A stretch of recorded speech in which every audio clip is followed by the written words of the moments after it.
Good morning, everyone. Welcome to our November KTI Unlocking Knowledge Transfer webinar. Really delighted to have you all with us this morning. This webinar series is in its fifth month already, and we have been looking at all different aspects of knowledge transfer and really shining a spotlight on the innovation ecosystem in Ireland to help you understand the supports available to your business. So far, we've gotten really great feedback from all of you, and we've used that feedback to inform the topics to date. So would really encourage your feedback and your questions throughout this morning.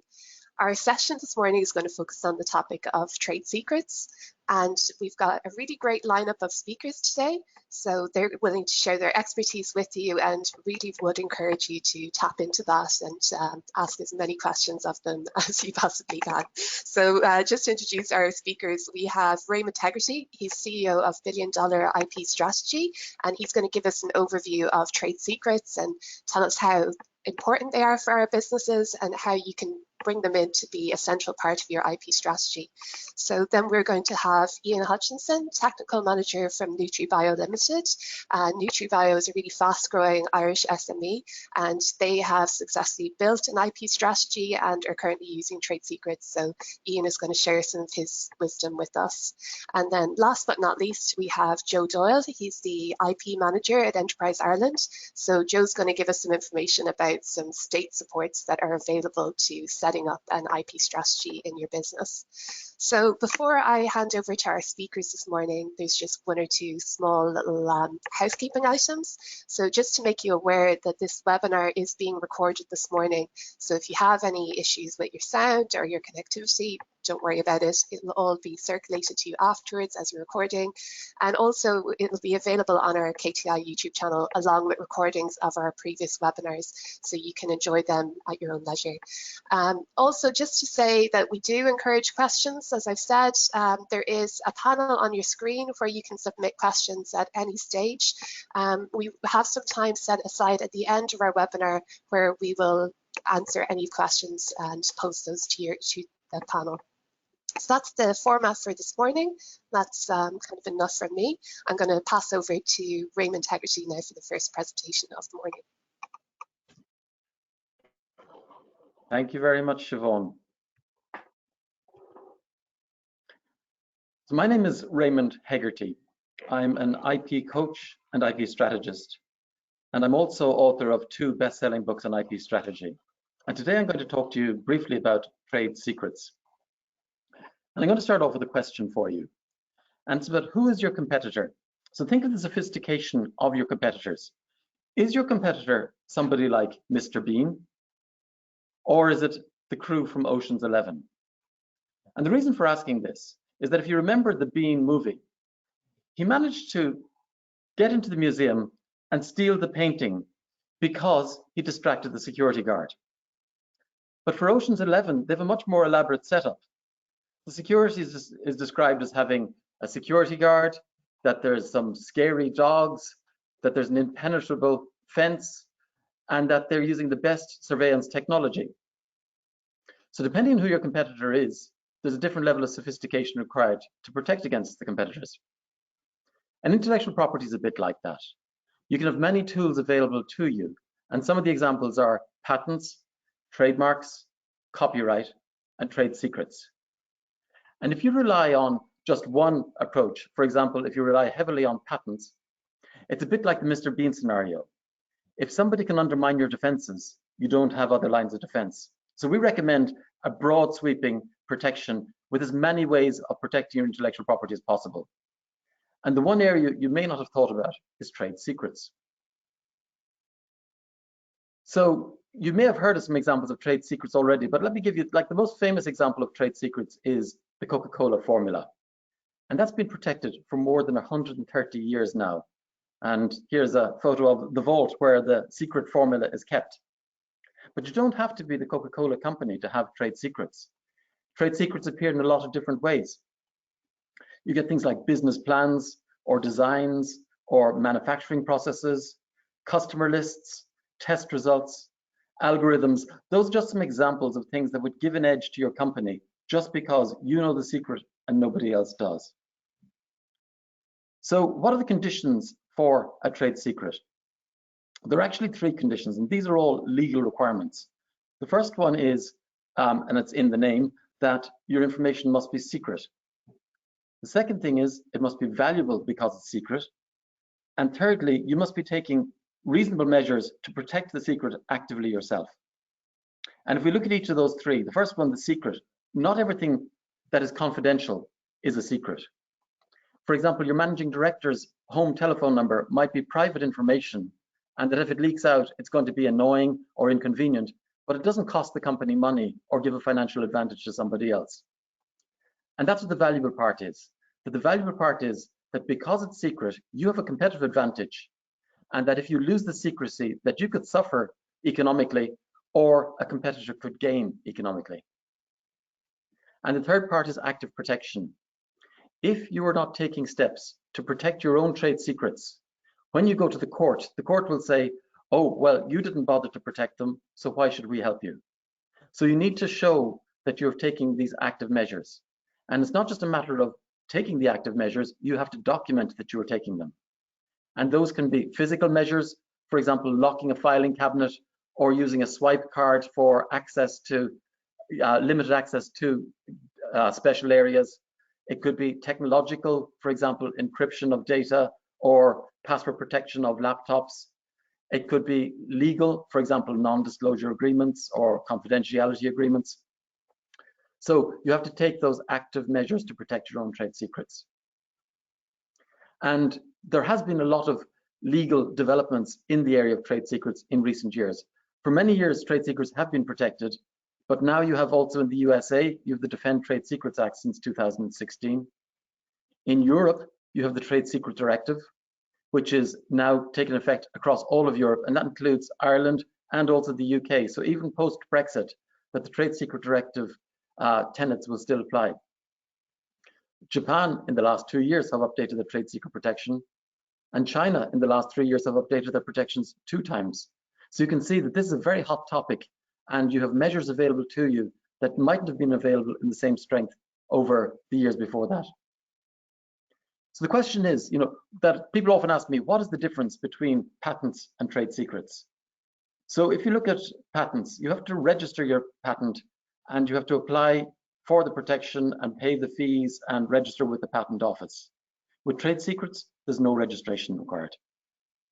The life of a patent is typically 20 years after the application, whereas for trade secrets, there's no application. So there's no life to the patent, there's no limit, as long as you can keep the secret. For patents, publication is required, but for trade secrets, you cannot publish them. And then the technical requirements, patents of a certain nature, they have to be a technological advance, that they have to be novel, and they have to be inventive. Whereas trade secrets have to follow the 3 conditions that I mentioned previously, about them being secret, valuable because they're secret, and that you're taking reasonable measures to protect the secrecy. And if you look at this on a simple level, you might think that, oh yes, trade secrets are easier or they're cheaper. But let's go through each of these as well. The first one, the registration. With patents, because you've registered a patent, you know what the invention is and you know who the inventor is. For trade secrets, sometimes you have to prove in court that there actually was a secret, that the secret exists and you're the owner of the secret. So the lack of registration can be a drawback.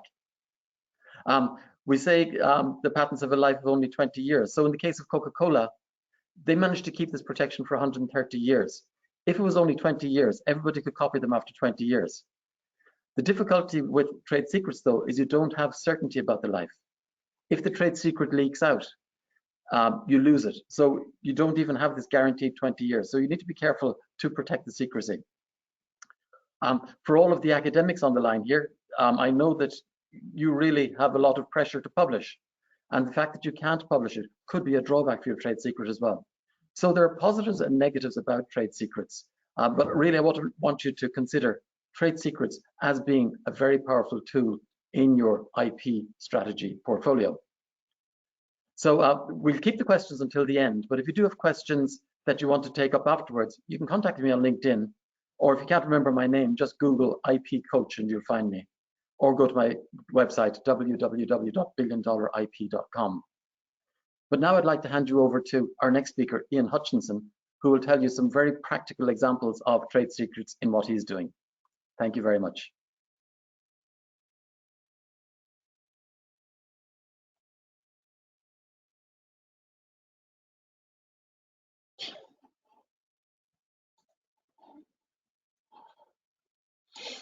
Raymond, thank you also to Siobhan for inviting me to speak this morning. As introduced, I am the technical manager with a company called NUTRIBIO Limited. We're based here down in Cork. For those of you familiar with the city, we're on the north side of the river there, just opposite the Blackrock Castle and Observatory. So we've a lovely view looking across the river there, out across to the castle. So in terms of who we are part of a group called the Cooperative Animal Health Group. We are owned jointly by Dairygold and Glanbia, two big agri-businesses you'd all be familiar with here in Ireland. And the focus of our business is on animal nutrition. NUTRIBIO is an animal nutrition manufacturer, predominantly in the vitamin and premix area. So vitamin and mineral premixes. So as Raymond gave the example there earlier on of the Coca-Cola industry and the trade secrets around that, we would often give the example of our business as a bit like the Coca-Cola premix. So we would manufacture premixes and ship these to feed mills around the country from a domestic perspective. And then from our international business side of things, we would be focusing more on specific nutritional supplements for specific nutritional purposes for a range of animals. So from the domestic business, we're focused on ruminant nutrition, or on cows basically, and for the international business, it's more across the board: pigs, cows, other sectors as well. So here's just some numbers up about our business. We have 60-year history in the group, and NUTRIBIO itself has been in existence for the last 22 years, and we're one of Ireland's largest animal mineral supplements businesses. As you see some numbers there around the figures on our business, so I suppose our export business has grown over the last 7 to 8 years, where we're now serving over 30 countries worldwide. And just a little bit of information there on our intellectual property side of things. We have approximately over 40 intellectual property files open now on our business. So as I go through the presentation here, I'll just explain a little bit more about our journey, understanding IP, and obviously then into the protection side of things on the trade secrets. So as I say, our IP journey. So we started back in 2017, I suppose more of an awareness side of things really. Myself and a few colleagues started attending Enterprise Ireland and Knowledge Transfer Ireland IP seminars, many I suppose similar to this one, around understanding IP, the importance of IP to a business, and how to go about developing a system of protection. So following this, our interest and our understanding of the subject grew, and we recognised the importance of it towards our business. So at that stage, we decided to take advantage of a new scheme that Enterprise Ireland were running called the IP Plus grant, and we applied for that successfully in 2018. And that the purpose of that grant, which and that scheme, which Joe will talk about in a while, was really around supporting our education and development in the area of intellectual property and our understanding of that. So then for the next 2 years, we engaged with an IP expert, Donald O'Connell, Chorlton Innovation Services, and he basically took on a program as our, if you like, our virtual IP manager or a remote IP manager to come in and educate key personnel in the business in the different forms of IP and the management of these. So I suppose just a little bit on my own background. I'm animal science is my I suppose education and career path. As you saw there on the numbers in NUTRIBIO, we're not a huge business, 40 employees, so we don't have a dedicated legal department. So this is why we're non-experts in the field, taking on and understanding more of the nature of IP and the importance again to our business. And that 2-year period of our education and work with Donald O'Connell was very important for us and has grown our understanding to a place where we are now. So in the last, I suppose, six months, year, we've gone on to the implementation stage, and we've created our trade secret database. We're now working with others around IP pools, trade secret pools in our innovation process, and this has really facilitated a lot of collaboration and new business relationships across the board, both domestically and our international business. So but that's a rough outline of the journey. I suppose to focus a bit more then on the education process and where we got to with that. So the first stage that we went through was awareness, and as I say, coming from a pretty low base in the company with no specific legal skills or detailed understanding of intellectual property, this was important so we could understand the different forms of IP and how they apply to our business. And as we went through this awareness phase, we then came to understand that really most of the vast majority of the intellectual assets in our business were in the form of trade secrets. So like that with the example of the Coca-Cola recipe, for a lot of our customers and our contract manufacturing customers, they have secret recipes that they want to keep secret, and we're entrusted with those as the manufacturer in order to do so. So our contract manufacturing customers would include multinational nutrition companies and also some tier 1 pharmaceutical companies with nutritional products. So obviously some sensitive information in there. And really then I suppose we looked after our audit, we looked at the process development phase in terms of building and implementing a robust fit for purpose IP process. So that was around introducing the protections necessary and the review process in order to make sure that both our own trade secrets and those of our customers were sufficiently protected and managed through the business. This then, I suppose, as we went through, we transformed this into the portfolio management stage, and as we say, validation of these intellectual assets and the ongoing management of them. The protections we introduced then was largely around our trade secret database and also specific actions within our business. So obviously there's various areas of the business that would need to be aware of the trade secrets. For example, the formulation and compliance staff to understand the recipes and to maintain our production facility correctly. And also, I suppose, then the purchasing team as well would need to be aware for buying the raw materials. So in each of those areas, we had systems in place that the people involved understood the nature of the trade secrets and the importance of protecting them, both for ourselves and our customers as well. So the last phase of our IP education process really was getting the understanding of our assets and the intellectual assets of our customers, how to protect them, how to manage them. We then developed a strategy, I suppose, in terms of the long-term aspect of our IP strategy. And really that's more, I've talked about our customers' IP and trade secrets and our own trade secrets. And this then is the longer-term strategy is about developing a strategy for us to leverage our own IP to our competitive advantage. And in our case, this was very much around our trade secrets, around animal nutrition, around, let's say, the ethnography of animal nutrition and animal husbandry. And I suppose what we were looking to do then was to collaborate and really to facilitate collaborative innovation with other animal nutrition businesses and businesses outside our immediate circle as well, both nationally and internationally, to come together to bring solutions forward for Irish farmers and for the international markets. So that's the kind of, I suppose, a rough outline of the development process through the way. And to move on, I suppose, specifically onto the trade secret side of things. So as Raymond's already mentioned, a trade secret is information that is secret, it has commercial value because it's secret, and obviously it's been subject to reasonable steps to keep it secret. So we're going through then our process of understanding our trade secrets and protecting them. So first of all, as I say, the audit, we identified our trade secrets and confidential information, and processes were established to protect this information. This really reinforced the importance and the value of the trade secrets and confidentiality to our customers and our collaborators. And this led to as I say, the development of our trade secrets database. So that we basically set it up with secured, controlled access to a limited number of people in our organization.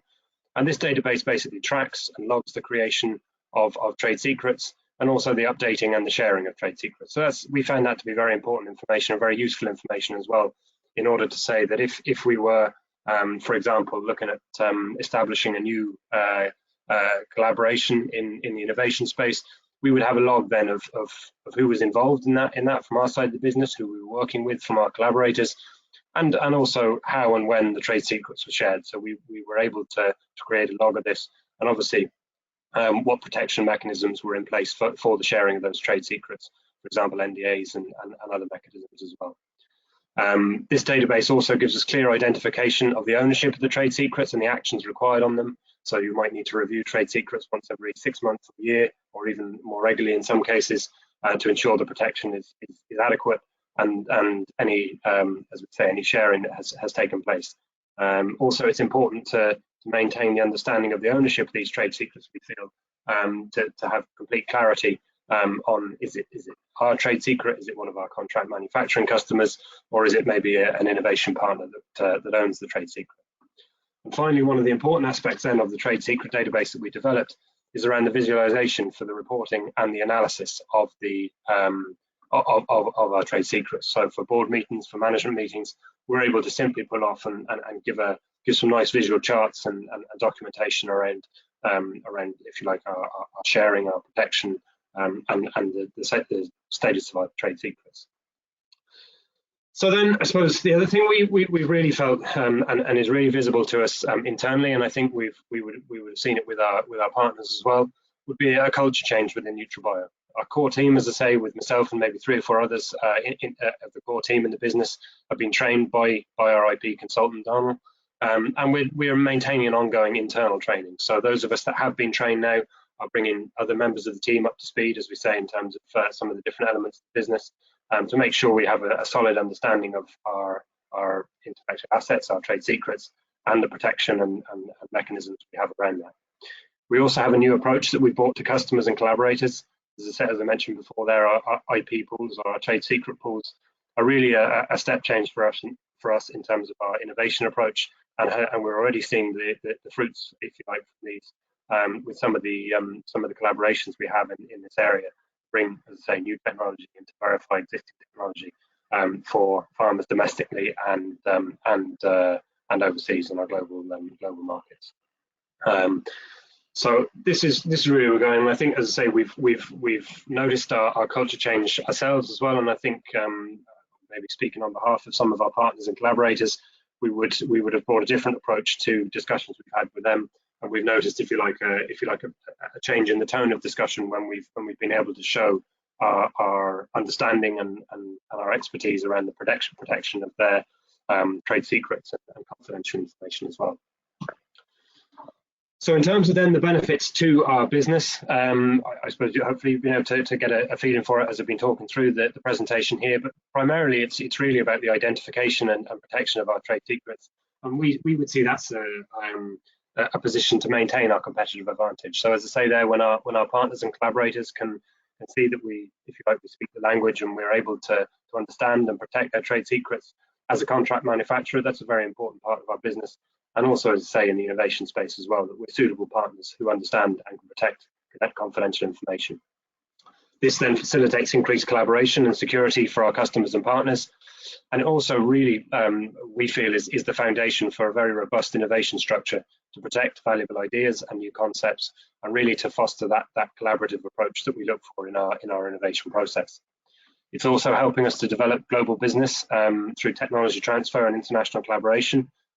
So we had some success last year with a technology transfer project that we're working on in East Africa, and that's brought significant new business to us, and we continue to build on that collaboration. So overall, I suppose it's really about the growth of our business through an innovation and collaboration focused approach, taking care of our own and our partners' confidential information and trade secrets, and understanding why they're important and how to protect them. So in summary, I suppose, look, we would see this as an area of growth and development. As I say, coming from a very low base, we've implemented our IP or trade secret management system and database. And we feel this is driving our innovation, collaboration and growth. This couldn't have happened without the support of Enterprise Ireland. And we're extremely grateful for the scheme and for, in particular, for Joe and his work administering that scheme and assisting us not only just through the scheme, but regular updates and meetings with Joe to help foster the growth of our IP knowledge and our IP strategy, and also, as I say, Donald O'Connell in Chorlton Innovation Services was really very important for the project, and has proven to be highly valuable for us in expanding our understanding of the topic. We've a lot done. We've a lot more to do. We've the ongoing management and administration of the IP database, of our trade secret database. Putting it together is good, and it looks nice, but it's no use if we don't keep using it. So we're looking to do that. And as I say, further expansion and development of our IP pool agreements, our trade secret pool agreements, to foster more innovation and more collaboration. So I suppose really to wrap up, I'd be happy to give more detailed feedback on our experience for anyone that wants it. My email address is there on the screen. And obviously we welcome any new business and opportunities to collaborate for anyone that might be interested in an opportunity in the animal nutrition space. Thank you for your attention, and I'd like to pass over now to Joe Doyle.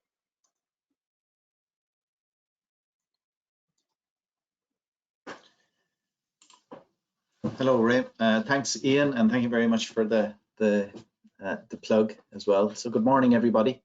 My name is Joe Doyle. I hope you can see my screen. Siobhan, can you confirm if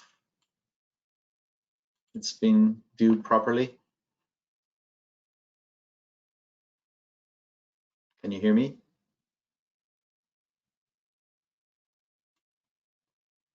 Joe, I think you're in presenter view, so you might need to just change, because it's showing the next slide as well.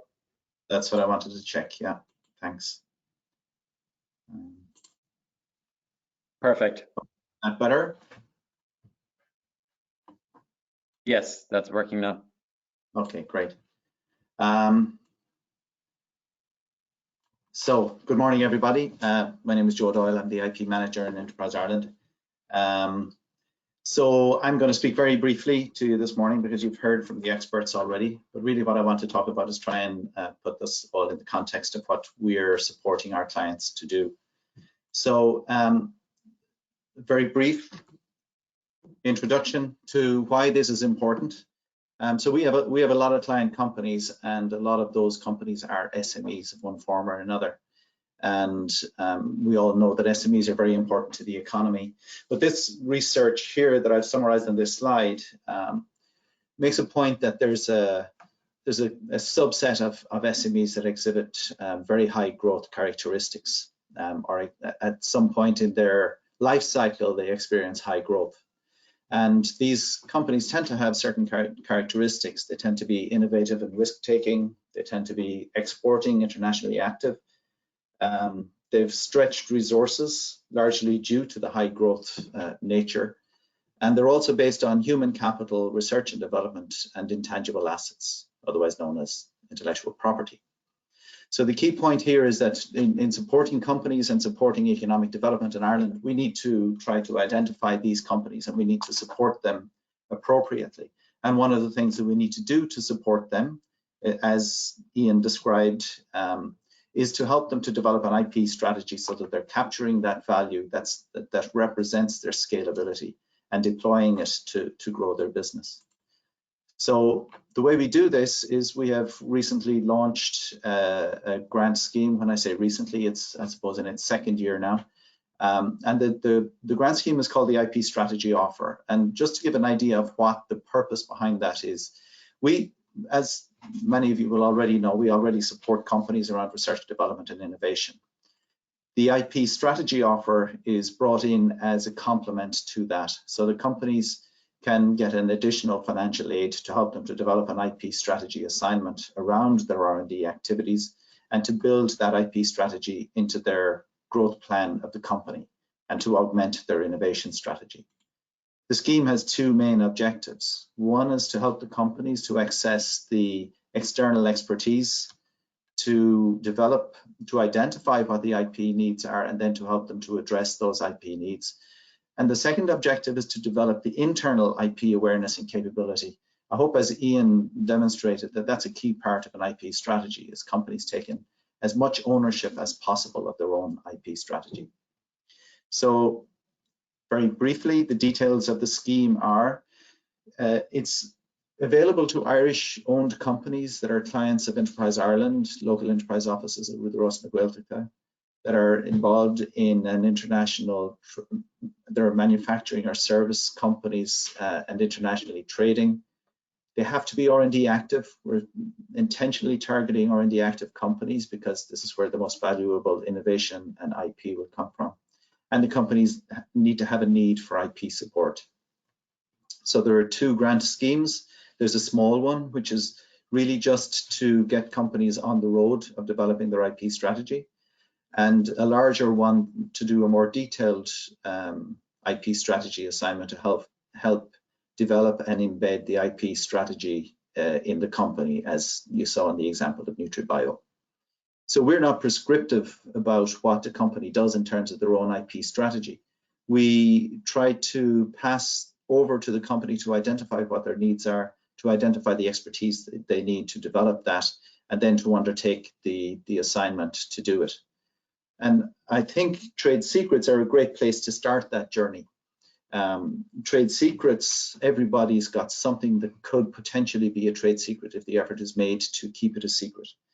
And so if you're not sure what your IP strategy might look like, it's a great place to start, because if you take the effort to protect your trade secrets, then you can review that on an ongoing basis. And from that pool, you can identify potentially patentable inventions as well, and to patent some of those. And so you build that multi-layered IP strategy where you have trade secrets and patents and other forms of IP, as Raymond described earlier in his talk. So that's what we're trying to support companies and encourage companies to do with the IP strategy offer. You will, if you want more information on it, my contact details are on this slide, which I think you'll get after the webinar. There are also links there, embedded links, where you can, send us an expression of interest if you want to just check it out, or you want it. The website is there as well if you want to find more details about the scheme. So I think that's all I have to say, and I think then I should pass it over to Siobhan. Great, thank you very much, Joe. I'd like to take the opportunity to welcome back our speakers from this morning. So we have Ray, Ian and Joe, and we will go through the questions that you have all been sending in. And also, please do continue to send in your questions. I will ask them as quickly as I can read them. They're popping up on my screen right now. So the first question, Joe, is for yourself. It's about the IP strategy offer. So would participating in EU-funded projects qualify as trading internationally as a prerequisite for accessing IP strategy? So it could potentially, yes. So there are 2 things about that. One is a lot of noise on the line. I don't know if that's coming from my side. Can you hear me okay? Okay, so it's better now. So there are 2 aspects. There's the being R&D active. So if a company is doing, EU-funded R&D, that's an example of R&D activity. So we just need to see sort of indicators of the sort of R&D that's going on in the company. In terms of international trading, so companies, that's to ensure that we're targeting companies that have the greatest scalability. So they're not domestically focused. So if you're doing R&D, it's with a view to some international trading activity, maybe in the future. And so that's okay. So the key thing about IP is doing it as early as possible in the life cycle. It can be too late to protect your IP after you're already in the market with your product. So we very much are taking a long-term view. Brilliant, and we will be circulating the contact details of our speakers after this webinar as well. So we would encourage anyone with questions specifically around the IP strategy offer to get in touch with Joe directly, and he can answer any questions about eligibility criteria after the webinar. So there's quite a lot of questions coming in around the subject of collaboration and trade secrets. So one of the questions I have here, and I think, Ray, I'm going to start with you, but are you aware of any trade secrets that can be jointly owned? We're aware that you can have patents that are jointly owned, you can have jointly owned copyright, but what about trade secrets? Is it possible for jointly owned trade secrets to arise? Of course it's possible, and I'm glad that you talked about collaboration, because very often something like a patent, it is personal to the inventors and that the company that they assign it to, that it belongs to them.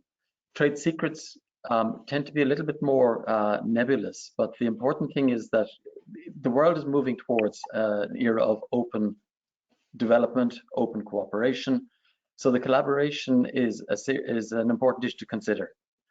You have to think, first of all, that if you have trade secrets of your own, before you go into a collaboration, when you have, for example, a lot of people enter into NDAs, but they're unaware of the controls that the party on the other side may have on how they look after your trade secrets. And on the other side as well, you need to think as well about how your team will respect the trade secrets of people that you're collaborating with as well. So that's why, and Ian was talking about the training. Training is very important because people need to understand the importance of trade secrets, protecting your own trade secrets and protecting other people's trade secrets. And when you go into collaboration, you can be opening up those trade secrets.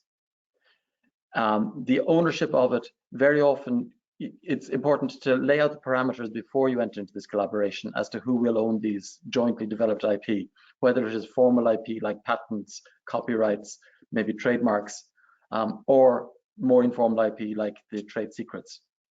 But you should have a clear understanding before you go in there that if you develop something together, does one party own it? Does the other party own it? Or will both parties own what was jointly developed? So you just go in there very clearly on that and make sure that your team members respect the ground rules on that. Okay, we have quite a few questions coming in for yourself, Ian. There's a lot of startups out there that are looking for investment at the moment, and they are considering their IP strategy as a really important part of approaching potential investors. So how viable is it for a startup to use trade secrets to protect their IP?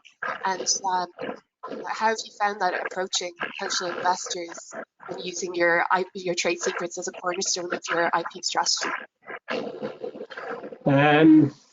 I suppose it's probably something that we, direct question from startups. It's not really the area that we're a well-established business, and it's kind of maybe a slightly different scenario that we're approaching, than we're coming from.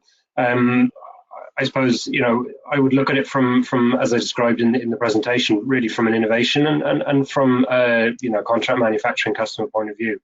And that it is, we found it to be extremely important in these discussions to show, one, that we are able to understand and protect our, obviously our collaborators and customers, but also our own, and to have that understanding going forward, that our trade secrets and our ideas are protected in these in these approaches. Raymond, maybe you might be able to maybe give a bit of information there from the startup perspective, and from an investment side of things.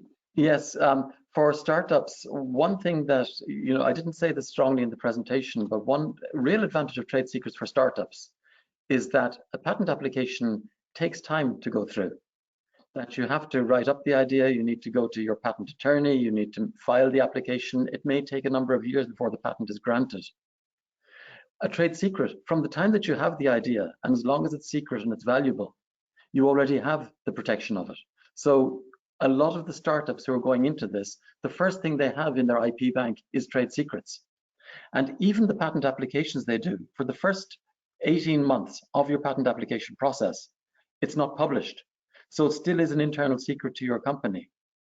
So trade secrets are very important for startups from the point of view of it's the first IP that they can have. And it's something that, as Ian said as well, that when you go through your stock taking at the start as to what assets you have, you can be very pleasantly surprised that you already have built up a lot of IP assets that are not in the form of formal IP assets like patents or trademarks. So that's very good. Now, from an investor point of view, most investors don't get very excited about trade secrets.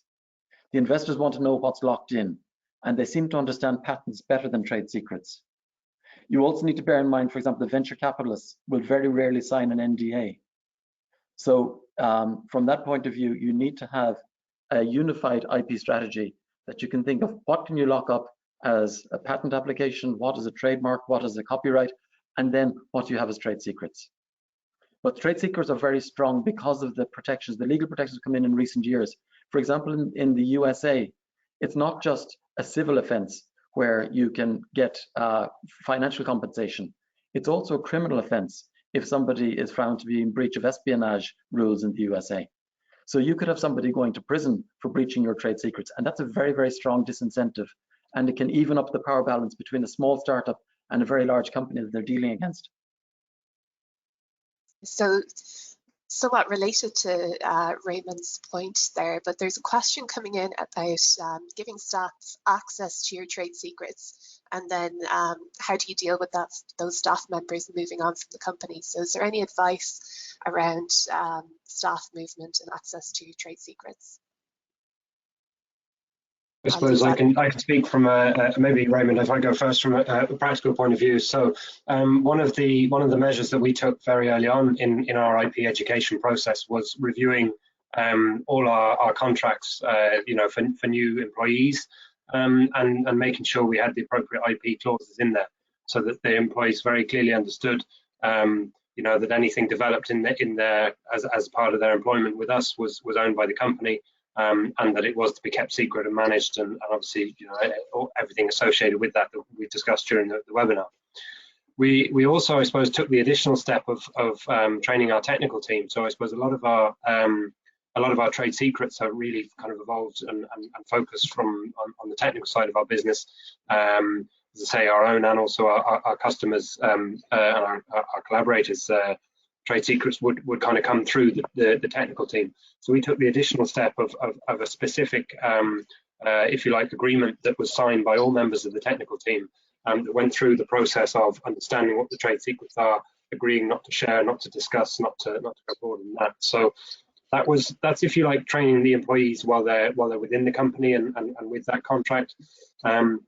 And we've actually come across a scenario recently where one of our technical team moved on to another business within the animal nutrition sector, and in that case as well, we simply took the step of if you like, just a debrief on that team member, just say, look, this is our trade secret policy, and this is this. So nothing overt or nothing strong, but just a reminder of the training that member had, and also of the clauses in the contracts that we do have. So that's how we've dealt with it. Raymond, I don't know if you have anything else on that. Yes, I think that's very sensible. Yeah, the first thing that, as Ian said, that you do is do a quick cleanup of all of your employee contracts to make sure that there is consistency with them, and that the importance of employee confidentiality, about employee created IP, that all of those things are dealt with consistently in all of the employee contracts. And when you're doing that as well, don't forget, the founders might have been left out of that. So even at the founder level, make sure that the founders also have that, or else it is a difficulty when investors come along to say, well, what are we investing in, and are the founders in or out? And you need to make sure that those are looked after properly. I agree with you, Ian, that an important part of this as well is having an exit interview for employees as they're leaving, so that you can remind them that even though their employment has ended, that some obligations that are in their employment contract will continue after they leave. You also, it's not just the employee, that if the employee goes to another company, the other company also cannot illegally acquire your trade secrets.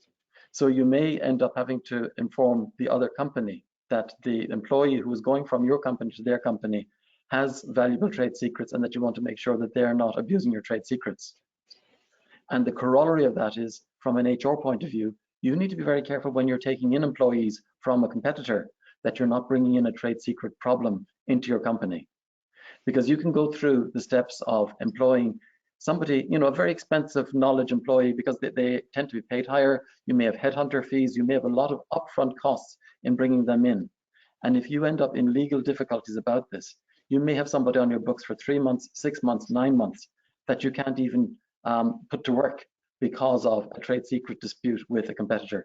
So those things, you need to be very careful of the hygiene of your HR on the potential of bringing in a problem that could disrespect somebody else's trade secrets as well.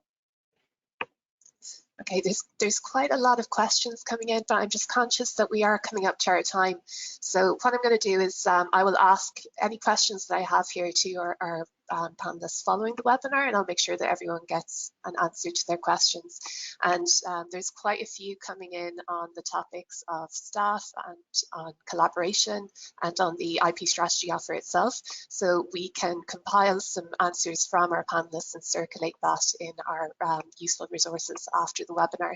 So I'm just going to ask our panelists just very quickly to give us some final comments that you want people to take away from this webinar. Any final pieces of advice that you want to give to our audience? Ray, I'll start with you since you were first speaker this morning. Okay, even though I was the first speaker, the last speaker was Joe. And what I would say is that the first thing is to take your first step. And I know that Joe has got this wonderful offer for people to do IP strategy, and it's a really good support for people to get into it.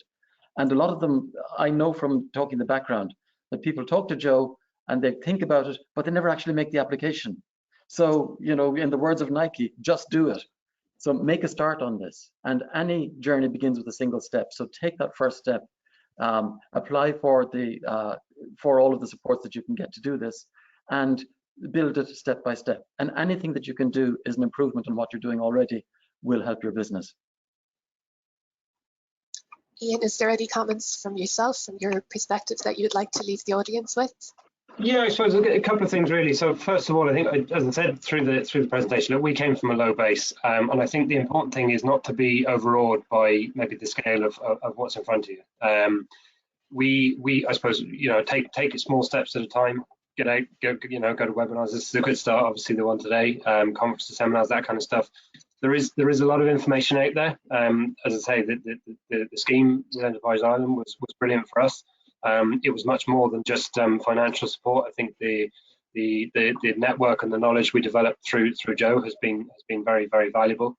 And I suppose the final thing really is that, look, this really is it has been critical for us over the last 2 or 3 years to grow and develop our business. So I think if you're looking at working with others, collaborating with customers or innovation partners, then we would see it as essential now to have a good understanding of IP and a management system in place. And Joe, finally yourself. So apart from reiterating what the two guys just said and agreeing with that, I would say that, you know, after this webinar, you know, if you just took 2 minutes to sit back and think, you know, where's the value in my company? You know, put yourself in the shoes of an investor or whoever, or collaborator, or whoever it is, and where's the value in my company? And I think you'll come to the conclusion that it's not in the couple of computers and the water cooler and the tables and chairs. It's in the intangible stuff, right? And if you don't know what that is, then you're going to find it difficult to communicate that to an investor. So if you want to start on that journey, it's never too early to start. Start now and maybe start with your trade secrets. What is it that you would not like a competitor to get their hands on? What's your secret sauce, as they call it? What would you not like to see in a competitor's product? And start to think about that as an intangible asset of your business, and do what you can to protect it. Brilliant. Thank you very much to all our speakers this morning. I think we'll all agree that they've given us really valuable insights into this area of trade secrets. There's obviously a lot of interest in this from the amount of questions that have been coming in this morning. So we'd really like to be able to share the presentations after this event, and also we will be giving you extra information to answer any of the questions that have been coming in. From a KTI perspective, the feedback that we get following these webinars are very valuable to us. This webinar series is being set up to give you all the most relevant information to your businesses, to really help you get an awareness of the supports that are out there to help you on your innovation journey. So we'd really welcome any comments that you have on the webinar series and on the presentations from our speakers this morning. I'm sure they'll agree that they would welcome any feedback that you may have or any comments that you may have on the content that have been delivered this morning. So with that, I don't want to take up too much more of your time. I'm sure we all have lots of valuable meeting time ahead of us today. But I just want to say that our next webinar in the KTI series is going to be on the 1st of December, and we're going to be looking back on 2020, and looking at how the system, the KT system in Ireland, has responded to the many challenges that we've all faced this year. So we hope you'll join us again on the 1st of December. So thank you again to all our speakers, to Raymond Hegarty, to Ian Hutchinson and to Joe Doyle this morning, and thank you all for attending. Thank you. Bye. Thank you. Thank you.